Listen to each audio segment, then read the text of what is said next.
the Guardians brand of baseball pisses off another person as Aaron Boone got ejected. You ever get mad about something and then you find out hours later it was really pointless about being mad? That should have been Aaron Boone on Wednesday afternoon as the Yankees ended up beating the Guardians because their brand of baseball ended up costing them a game in the end on this day. But we are sticking around until the very bitter end today on Locked On Guardians. You are Locked On Guardians, your daily podcast on the Cleveland Guardians, part of the Locked On Podcast Network, your team every day.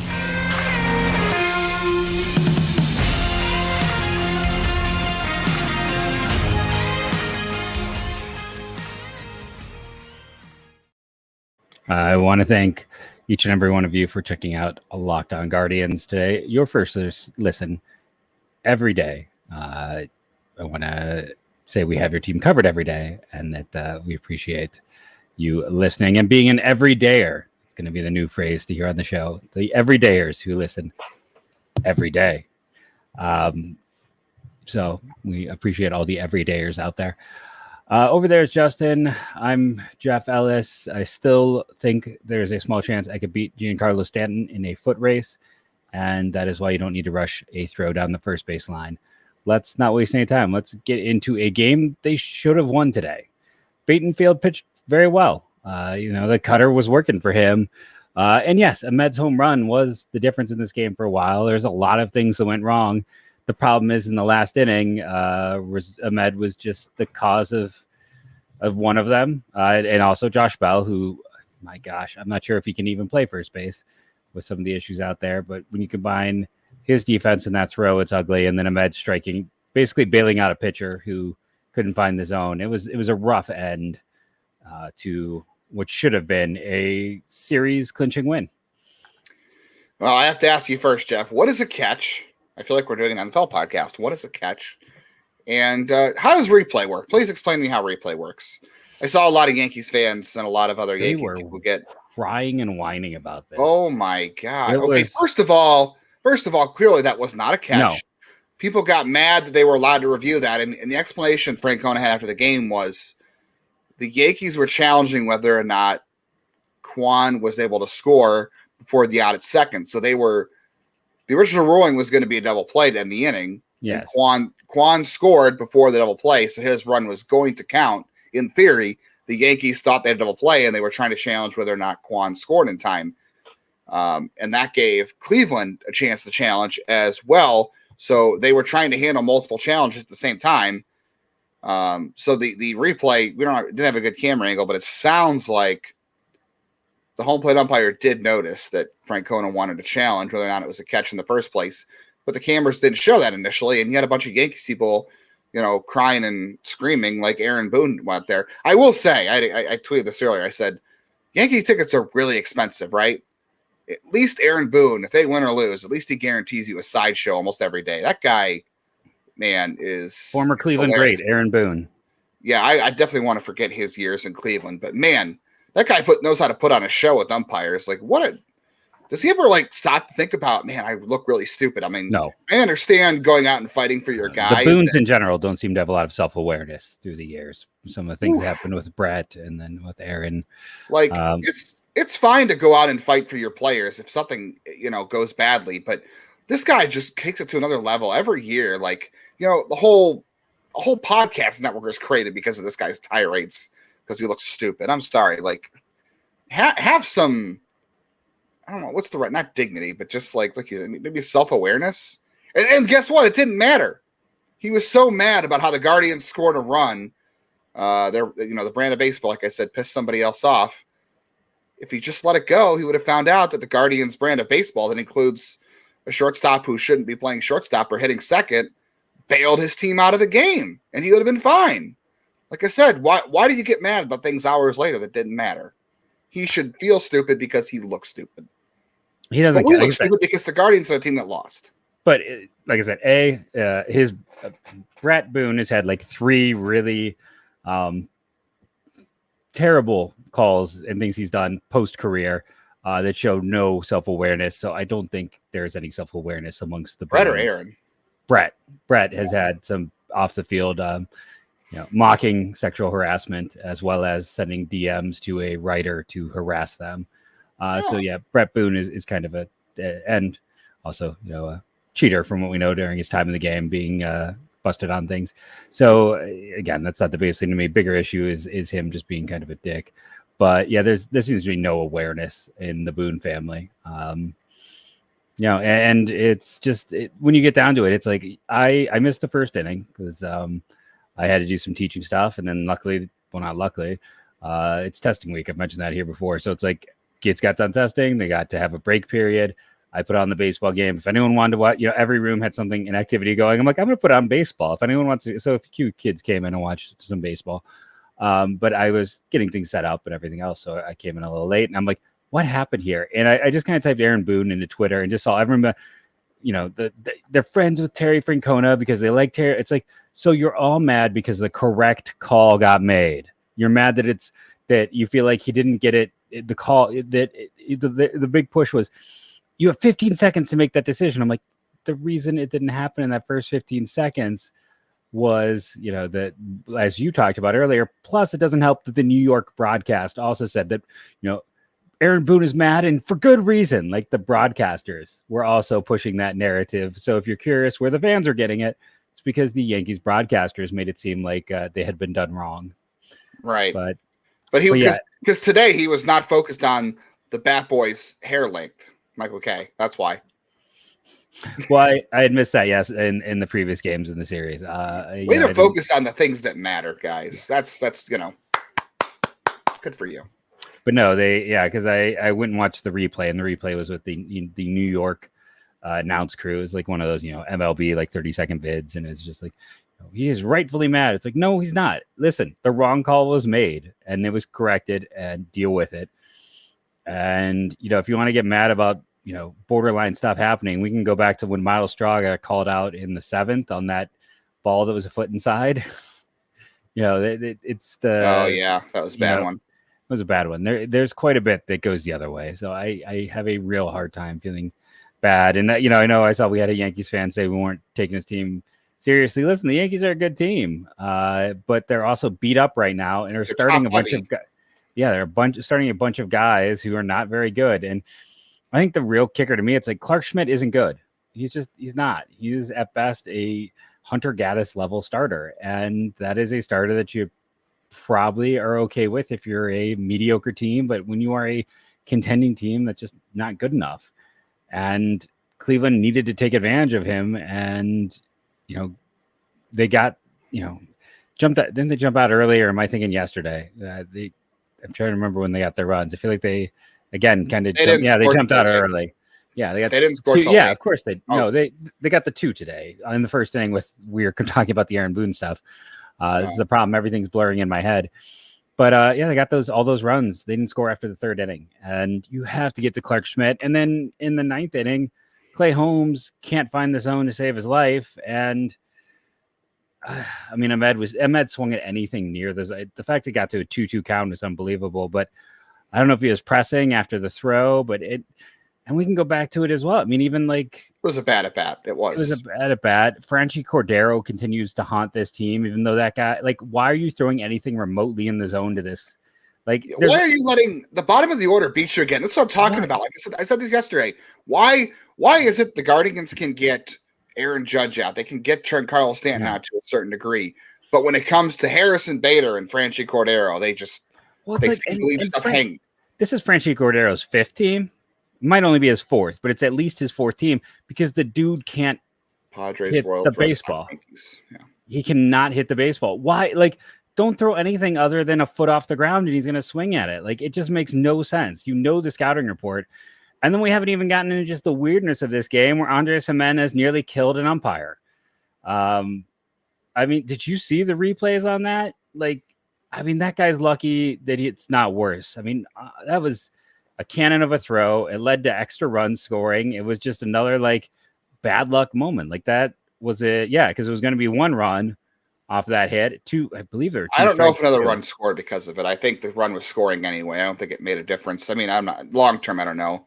I think the run would have scored regardless. There was no extra run. I don't think. I thought there was an extra one in that one. I thought that's when they got the second run. No, yeah, they got the second run on that. They got 2 runs in there. That the first one was coming across because the secondary runner, it looked like at the time that Kinnerfella didn't advance till after it hit the umpire. They were trying to get out the first run, and then the second run got across after it bounced off the ump's head, as I recall. Anyway, that doesn't. It's weird. Yeah, I guess that run is no. He ended up scoring. He ended up scoring, I think, before that. The ball hit the umpire anyway, but it doesn't really matter. They'll let us know in the comments below. We'll hear one way or another. There's a lot of missed chances again. I mean, the bases are loaded, like you said. You had Oscar Gonzalez draw a 4-pitch walk, which you have to try really hard to walk him on 4 pitches. Stephen Kwan drew a walk that wasn't even close, and Amed just, swung everything. Will Brennan hit by a pitch. I mean, that inning was gifted to them the way Rosario gifted him that extra run with the error, and then Clase did hang a slider to Oswaldo Cabrera, but that's another thing we're going to talk about here. Coming up here in a second. But first, let's talk about one of our fantastic new sponsors here on the show, and that would be our good friends over at eBay Motors. I know you think eBay Motors, they're motors now too. Yes, they are for motors. For a championship team, it's all about making every player fit perfect. It's the same when it comes to your vehicle. Every part needs to fit just right. So the next time you need parts and accessories, head to eBay Motors. With eBay Guaranteed Fit, you can be sure every part you need fits right the first time. Just add your ride to the My Garage. Look for the green check to know the part will fit, or your money back, just like in sports. Confidence is the name of the game when you shop eBay Motors. And with over 122 million parts to choose from, you'll be back in the game in no time. After all, it's easy to bring home a win when the right parts are guaranteed. Get the right parts, the right fit, and the right prices on ebaymotors.com. Let's ride. Eligible items only. Exclusions apply. So I was thinking today, dangerous pastime. First of all, okay, go ahead. Do this, and then I got this after this. 12 swings and misses at 20 cutters. I'm sorry, 32 cutters thrown. The Yankees swung 20 times. 12 swings and misses by the Yankees. Peyton Battenfield's cutter looked good. I'm comfortable giving Peyton Battenfield another turn in the rotation next time out. What about you? 100%. I mean, I think it's a tough team. He earned it. It's only 1 earned run, 4 hits, no walks. Yeah, he was great. If you got, I hit the ball hard at the end a little bit. Yeah, and that could be the thing where part of the reason why he might be a better reliever long term. But he was great. He earned every opportunity to go again, facing a very tough lineup.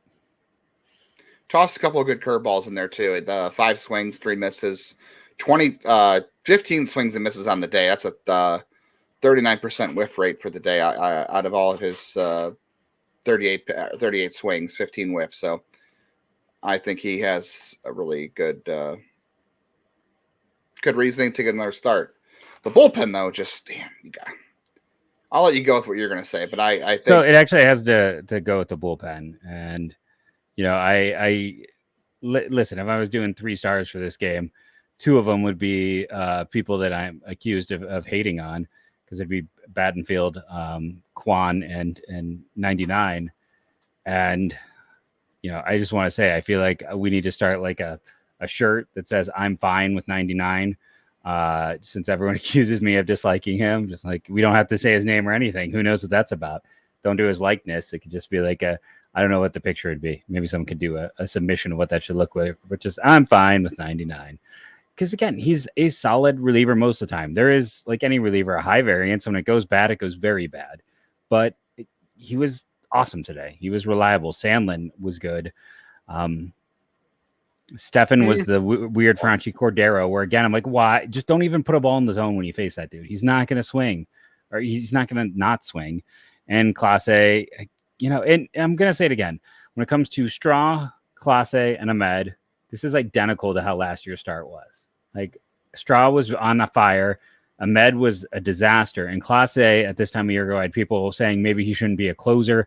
Why does he get hit with stuff like he did? It wasn't really until things warmed up a little that he seemed to settle in and get better. So I'm not going to freak out over Clase.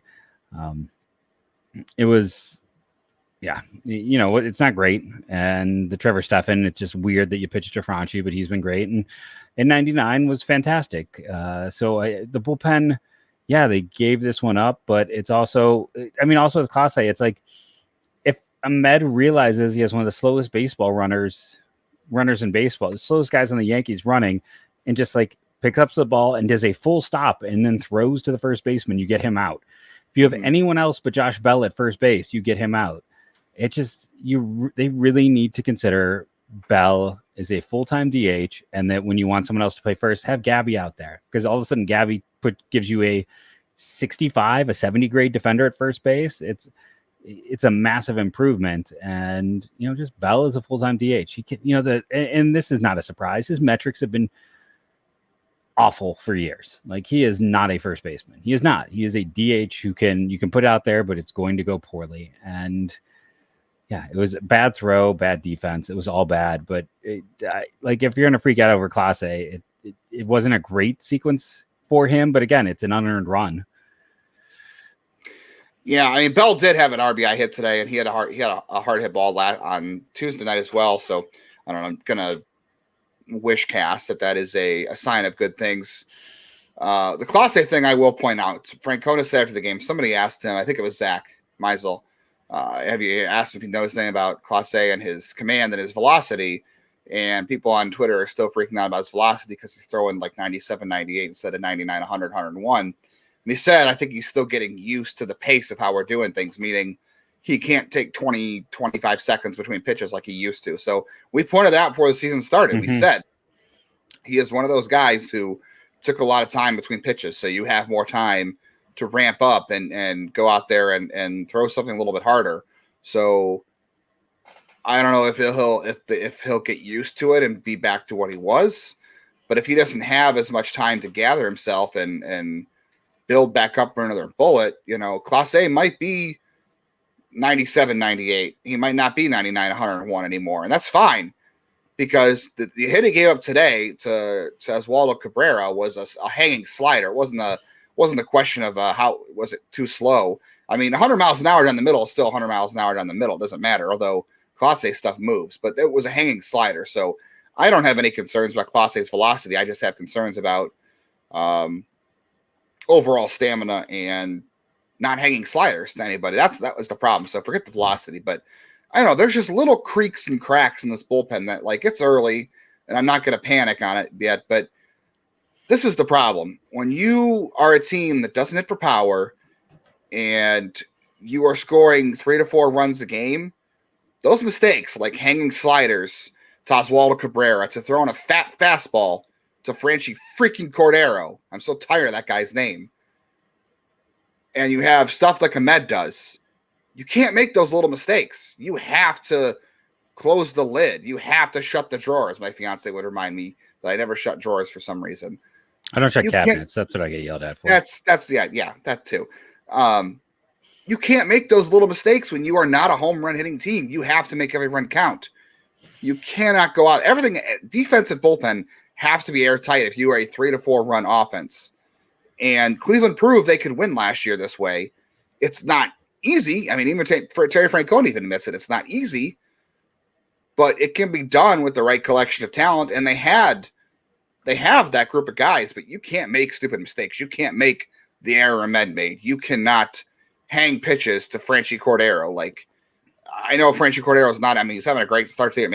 Maybe New York has unlocked some sort of devil magic here. They did it for a year or two with Gio Urshela, right? So maybe they found some of the with Cordero. But Urshela hit last year with the Twins. I think it's early. Well, they're the ones that turn him around, I'm saying. They are. But, I think with Franchi, it's like those pitches were up. If you put the ball low, he swings. Like, I don't know. That's what I'm saying. It was bad. Those pitches to Franchi Cordero. Well, and it's, something I talked about with Gaddis in this earlier this week, and I don't know what's occurring. It's Cam Gallagher catching here. We've seen it as Nino. They have pretty terrible sequencing right now, it feels like, with some of these pitches, where they're going compared to what we know these guys can do. Like, when we look at what goes wrong, I'm like, why are they doing the pitch sequences they're doing? Why was not one pitch to Hunter Gaddis? I'm sorry, the only pitch low in the zone to Hunter Gaddis was the second one. Everything else was high, or Gaddis to Cordero. I don't. The pitch sequencing hasn't been great in the early going either, and that's like an important. That's something that Hedges was awesome at. Like he knew these guys in and out. He was able to have a plan. We talked about how he reprogrammed the pitch FX to do certain things. It's like it does feel right now like they're kind of missing maybe some degree of Hedges back there. I don't know. The pitch sequencing and pitch calling has not been good. It has not reflected what should be. Every time I go to look up, like, oh, what happened to Franchi Cordero? I'm like, that's not where you should sequence him. Like, and I can't remember what it was earlier this week, but I noticed that again, where they're doing weird calls in terms of, not to say that they don't, I know the coaches and everyone certainly know more than I do, but I don't get what's happening behind the plate. Yeah. Well, we are going to be on to Washington here in fix everything today. Yeah. Just a moment. Rocket Money, one of our newest sponsors. So you can try it free for 30 days. You ever have a subscription you forgot about? Maybe you wanted to watch a show that one time and you forgot to cancel it in time, or you started a free trial and you didn't cancel it in time. Rocket Money is a finance app that cancels all your unwanted subscriptions. It finds them for you. It'll monitor your spending, help you lower your bills all in one place. Stop throwing your money away. Cancel unwanted subscriptions. Manage your expenses the easy way by going to rocketmoney.com/lockedonmlb. That's rocketmoney.com/lockedonmlb.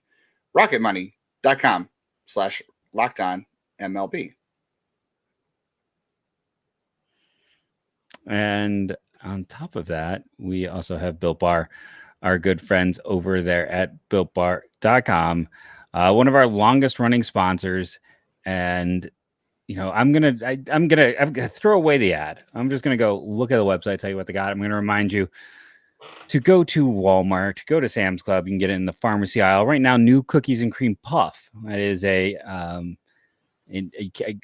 everyone knows it as Oreo, even though like the Hydrox came first. But hey, Snickerdoodle Chunk Puff is also one of the news flavors that is a temporary available, as well as Coconut Puff and Caramel and Peanuts Crave and the Brownie Batter Puff.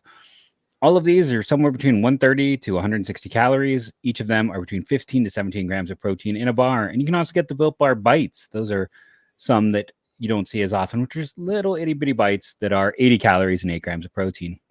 So go to builtbar.com. Remember, use that promo code LOCKED15 to save 15%. See what appeals to you. Try a few different ones. Maybe just try the beginner box. See what you think about it. Go from there. I can say, like, I don't love the berries, and then our good friend Sully loves the berries. You never know what's going to be the one for you, but they are all delicious. I've never thrown away a Built Bar. Go to builtbar.com today. Try it for yourself. That's builtbar.com. Promo code LOCK15. All right. Hopefully the Nationals can cure or take the sour taste out of everybody's mouth. That's the thing about baseball too, is when you have a bad game, there's usually a game the next day to kind of wash it out of your mouth or erase it from your memory. Guardians are off on Thursday, so they have to live with this one for another day, or at least the fans will. But they go to Washington, take on one of the worst teams in baseball. Jeff, you got some fun stuff for us about the Nationals? Okay, so yeah, because this is a bad team.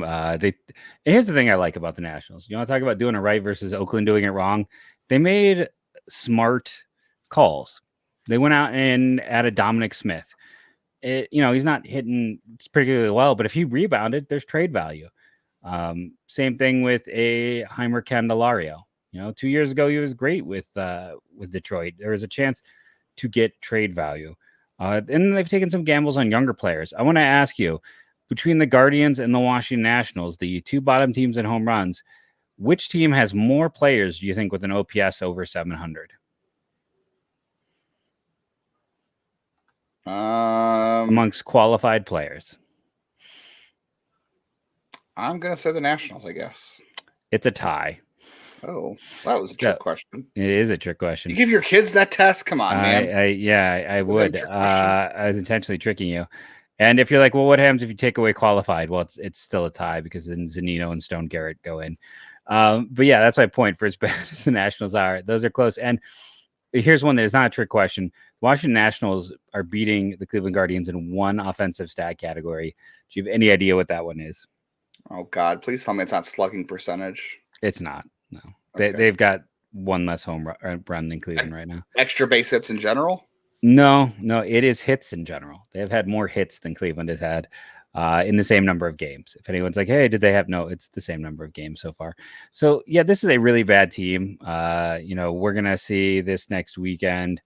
What did I tell you before the show? It's going to be a combination of like Chad Kuhl, Trevor Williams, and Michael Corbin.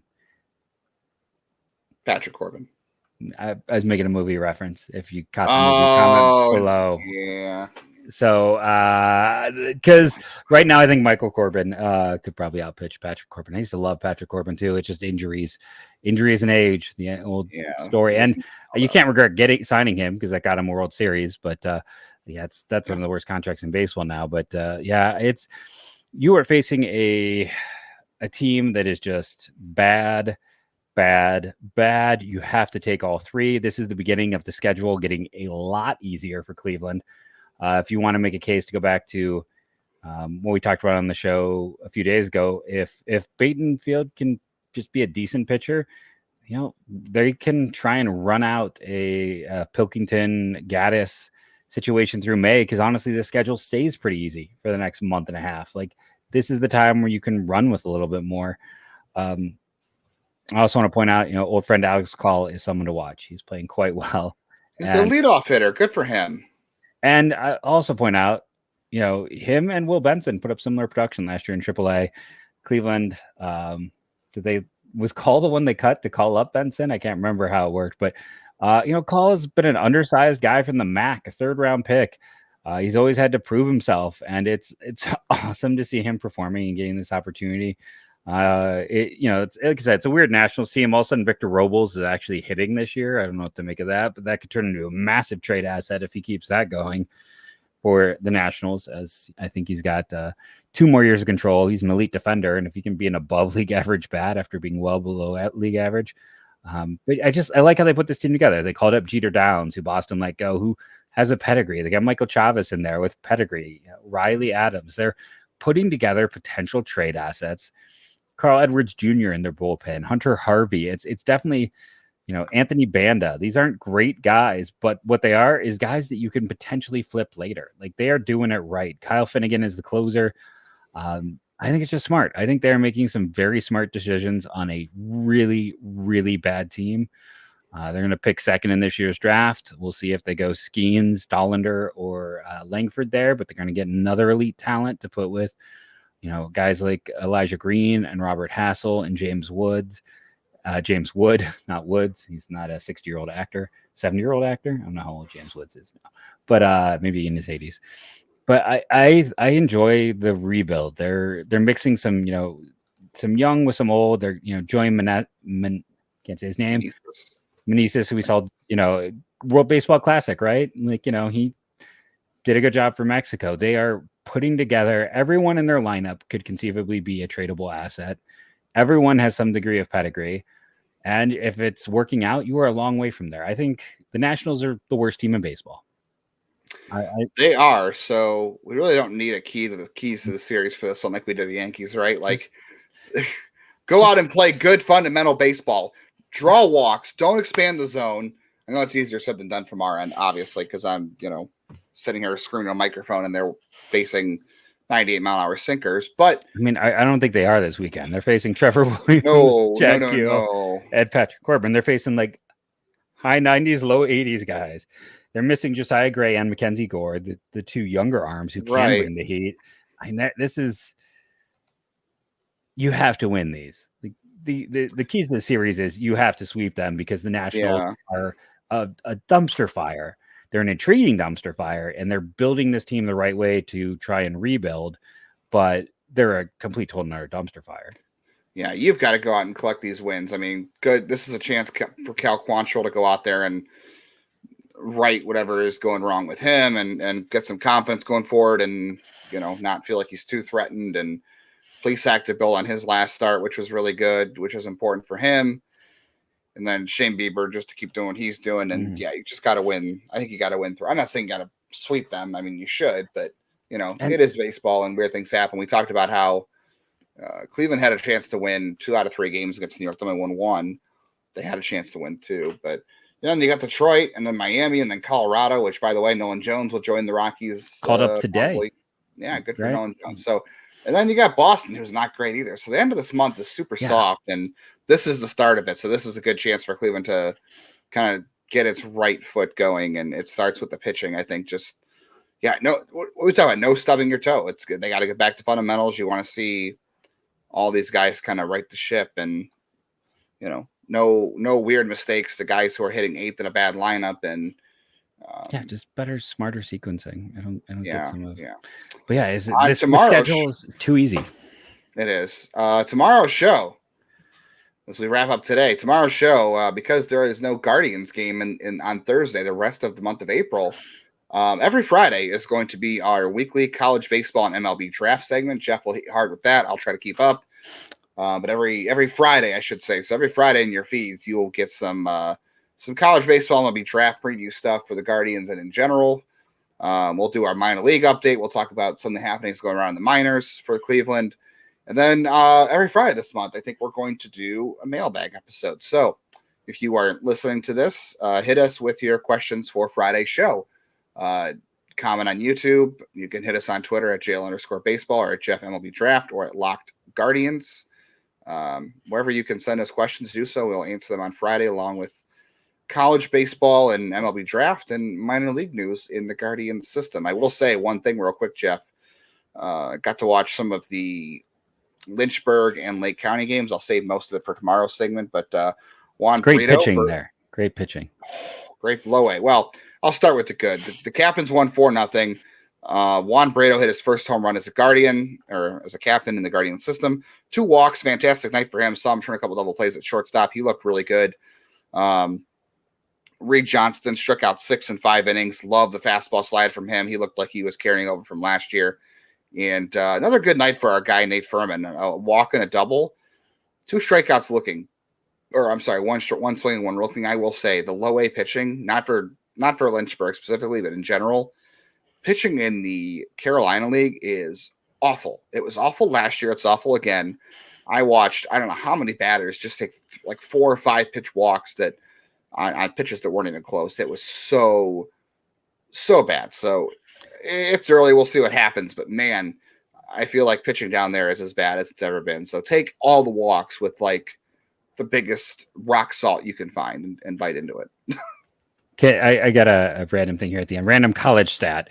A player set an unofficial record this week for reaching base in a number of consecutive games in his college career. Do you want to guess how many consecutive games the unofficial record became this week? 38. 102. Oh my God. Yeah, check out Brian Ellis of Florida Gulf Coast. He has reached base in 102 consecutive games. So that's a fun little nugget that maybe we'll dig into tomorrow on the show. But it's kind of you want some really dig in. If there's anyone else you'd like me to talk about, drop it in the comments below. I'll be jumping around talking about quite a few guys. I don't know if I can officially talk about where I'm going to be doing some writing, but I will have some news on that connected to some places that people know. But thank you for listening, rating and reviewing, downloading. It helps. We appreciate all the comments. They were certainly a lot calmer, which is funny that when they win, they were everyone was up in arms. When they lose, we get a calmer crew. But no, we love all the comments. We love all the interactions. In general, our everydayers are a fantastic group. Let us know if you think you're an everydayer. I've already got some people in my mind that are the everydayers here. And again, thank you all for all you do, being part of the Locked On Guardians team. And go Guardians, go! You have to go crush the Nationals.